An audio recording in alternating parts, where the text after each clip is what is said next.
Peut-être créez-vous votre propre matériel maison.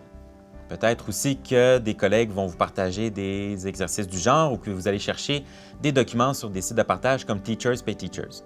Mais avez-vous vraiment le droit d'utiliser du matériel du genre? Avez-vous le droit de partager votre matériel? À qui appartiennent les droits d'auteur sur le matériel que vous allez créer?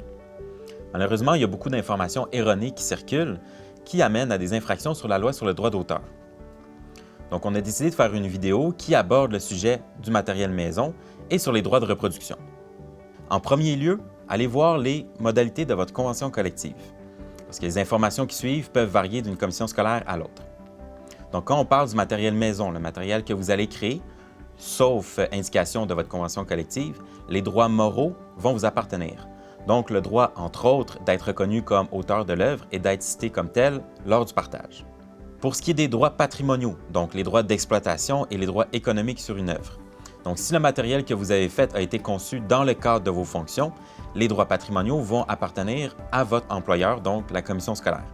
C'est-à-dire, si par exemple, vous êtes un enseignant de français et vous faites du matériel pour votre cours de français, les droits patrimoniaux vont appartenir à la commission scolaire directement. Si vous voulez publier ce genre de document-là ou le partager, il faudra avoir la permission de la commission scolaire avant de le faire. En contrepartie, ça veut dire que la commission scolaire peut utiliser le matériel que vous avez créé dans un but lucratif ou autre. Si jamais on vous partage du matériel, par exemple, on vous donne des exercices dans un cartable un peu pêle-mêle, mais que vous n'avez pas les informations sur l'œuvre, vous n'avez pas l'éditeur, vous n'avez pas le code ISBN, alors là, on ne pourra pas utiliser ce type de matériel-là parce que justement, on n'a pas les sources, ce qui va constituer une infraction à la loi sur le droit d'auteur. Si par contre, un collègue vous donne des documents qu'il a clairement fait maison, qu'il a fait lui-même, alors là, on pourra l'utiliser sans problème.